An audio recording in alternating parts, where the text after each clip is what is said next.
Welcome to Film 5D, the show about everything audio and video with the A7S III. Today we're taking a look at the Pro-Ject debut Carbon Sonos Edition turntable with a quick unboxing, setup, potential upgrades, and general turntable tips that I've learned since I bought this about a month ago.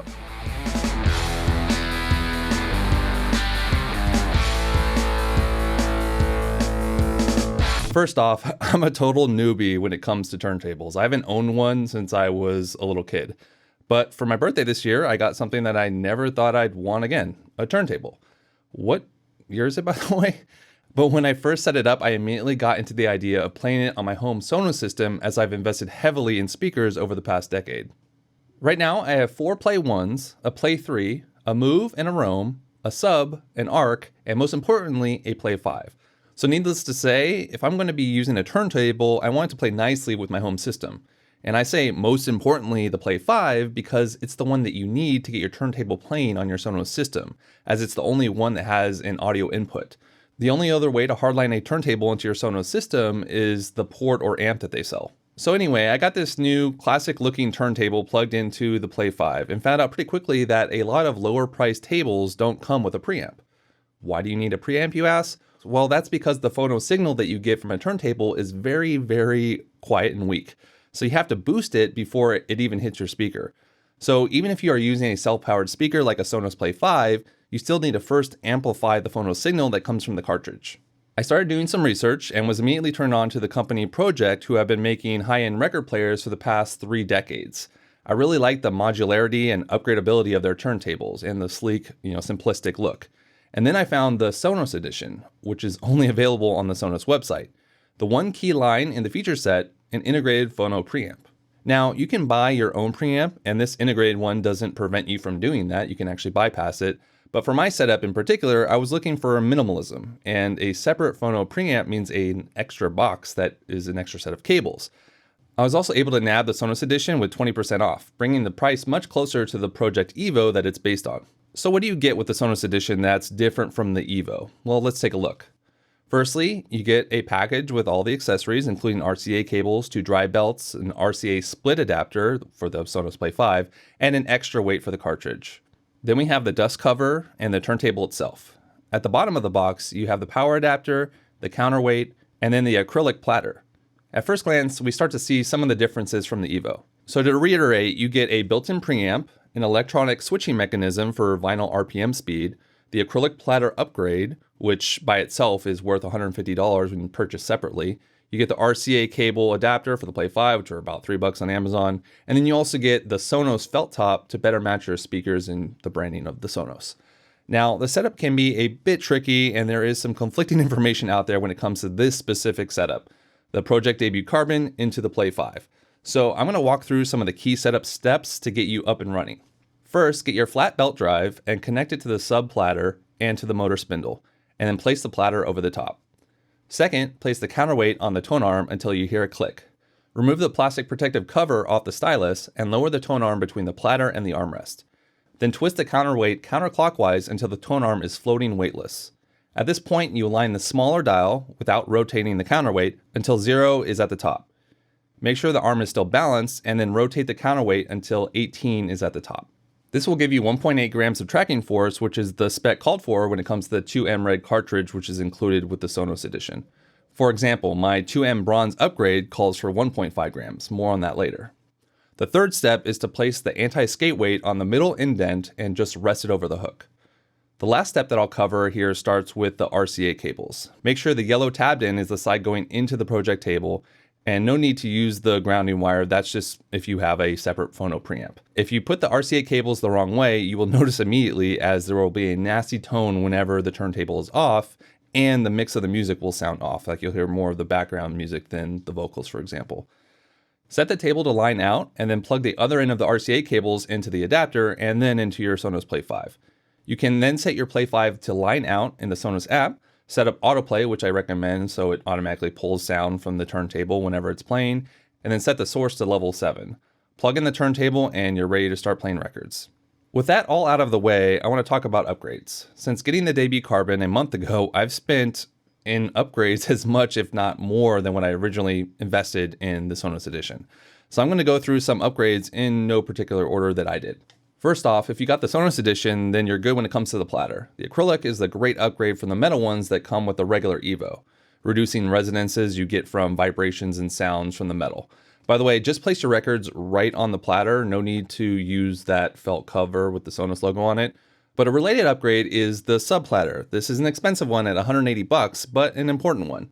Just like the acrylic subplatter helps to reduce resonances from the motor that can transfer to your vinyl, the aluminum subplatter upgrade is much more stable and consistent and much heavier, and you will notice a difference when it comes to the sound quality.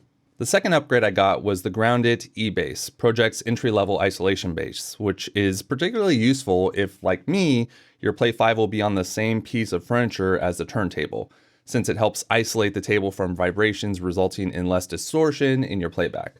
Also, an expensive upgrade at $200, but well worth it if you expect your turntable to be getting unwanted vibrations. The third upgrade has to do with the cables, both the power cable and the RCA cable. Now, the Pro-Ject AB Carbon already comes with a great set of RCA cables, but if you want even more protection from things like EMI or other signal interferences like Wi-Fi coming from your Sonos, for example, then the Pro-Ject Connect-It Model E Phono RCA cables are the way to go. These are an especially important upgrade if you'll be using your own phono preamp because, as I mentioned before, the phono signal is very weak, so the cables used between the table and the preamp are of particular importance. When it comes to the Pro-Ject Power-It upgrade, it's just a grounded 15-volt power cable and should provide more consistent power, which is important to keep the interference down and also keep the turntable RPM speed consistent.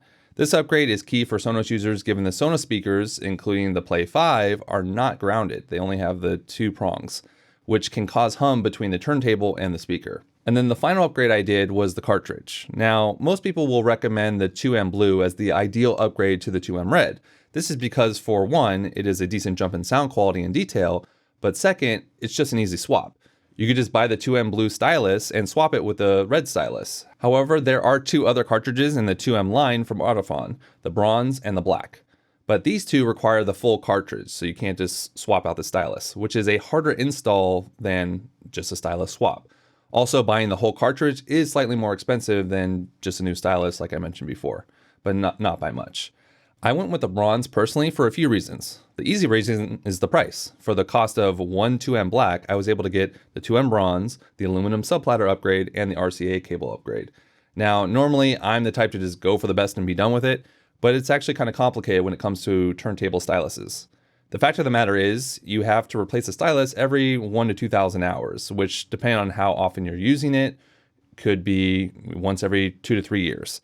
And while a stylus is cheaper than the cartridge, it's only by about 10 to 15%. And $650 every few years is just too rich for my blood, especially considering that at the end of the day, I'm just using a Sonos speaker, not a hi-fi audio speaker by any stretch of the imagination. But the other reason I went with the bronze is the reviews. The black is the most accurate stylus in the lineup, but that isn't necessarily always a good thing, especially if your speakers can't accurately represent every frequency that the black produces.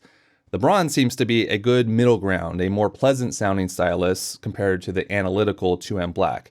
And I can attest that it is a huge upgrade from the 2M Red, that's definitely for sure. So that's all the upgrades I've gone with so far. Other considerations for upgrades are 1, a longer tone arm, 2, an upgraded phono preamp, 3, new audiophile speakers, oh my goodness. But that's a topic for another video. But let's move on to the final segment of the video, general tips for vinyl enjoyment. First tip is cleaning your records. There are vacuum and washing solutions you can buy online, but at the very minimum, you should run a brush across a rotating vinyl before each play. I recommend the one that Pro-Ject makes. It has a carbon fiber bristle and removes dust from both records and itself. Plus it removes static buildup, which prevents crackles and pops that you'll get in the end playback. Also, don't forget the stylus. I clean mine before each session with this gadget also from Pro-Ject. Just make sure to brush it from the back to the front so you don't break the stylus. Record clean is particularly important if you plan to buy used record, which, by the way, can be a great deal at upwards of 80 to 90% off the price of a new album. I'll link the clean solution that I'm using in the description of this video along with the other products I've mentioned so far. The second tip I'd like to give you is all about the cartridge. First off, you want to make sure your cartridge is aligned. Whether it's towards the edge or the middle of the record, you want a consistent stylus angle, which is why Pro-Ject included an alignment tool. Now, your cartridge should have been factory aligned, but whether it came unaligned during shipping or you're swapping cartridges like I did, Alignment can be the difference between inconsistent and great sound. Basically, just place the alignment tool on the vinyl and place the stylus on both the inner and outer points like this. You can then look at the cartridge to make sure it's perpendicular with the grid. If it needs adjustment, you can loosen the screws on top and twist the cartridge left or right and then tighten. You also want to make sure that the azimuth of the stylus is perpendicular. That's kind of this angle. Simply look at the stylus straight on as it slides through the grooves of the record and make sure it's straight. If it isn't, you'll need to make some adjustments. A small mirror under the cartridge can make this easier to spot. Now, the Debut Carbon doesn't give you a way to natively adjust azimuth angle, but you can just add thin spacers to one of the screws to make the corrections. Maybe a small washer could work. For tone arm azimuth adjustment built in, you have to look at the Debut Pro or better. Once your cartridge is aligned and the stylus is straight, you'll want to recheck your tracking force. First, make sure the anti-skid weight is off, and then follow the steps as I mentioned earlier.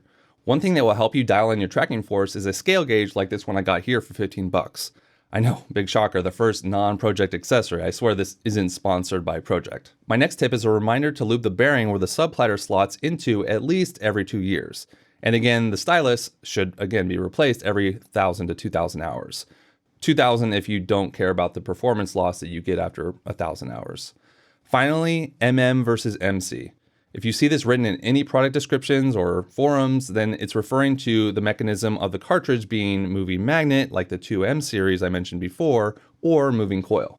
Now, you can watch videos here on YouTube to deep dive into the pros and cons of each, but one thing I can say for sure is that if you do go with moving coil, you'll want to upgrade to a more premium external phono amp, as the signal from a moving coil cartridge is even weaker than the moving magnet cartridge. Whew. That was a lot, and honestly, it's been so much fun getting back into vinyl. I haven't had a record player since I was 7 years old with a 7-inch record that I played over and over again until I finally broke it. But man, it is a good feeling, especially with the Sonos system, walking around my house, doing chores, and enjoying the physical experience of listening to albums in the vinyl format. It's just a hard feeling to describe. But warning, as you can see from all of the upgrades that I did in just a month from my initial investment getting back into vinyl, this is an expensive hobby. Setting aside the thousands of dollars you can spend on turntables and speakers, each new album you buy to restock your collection will run you 20 to 50 bucks each. I'll try to put links in the description below of all the products I mentioned in this video. Using my links helps to support the channel so I can make more videos like this one, and I greatly appreciate it. Obviously, this channel is more focused on filmmaker stuff, but I just couldn't resist making this video to share my experience jumping back into vinyl, especially with the Pro-Ject Debut Carbon Sonos Edition, as I think it's a great value to get you started if you already have a Play 5. And I have a feeling this won't be my last turntable.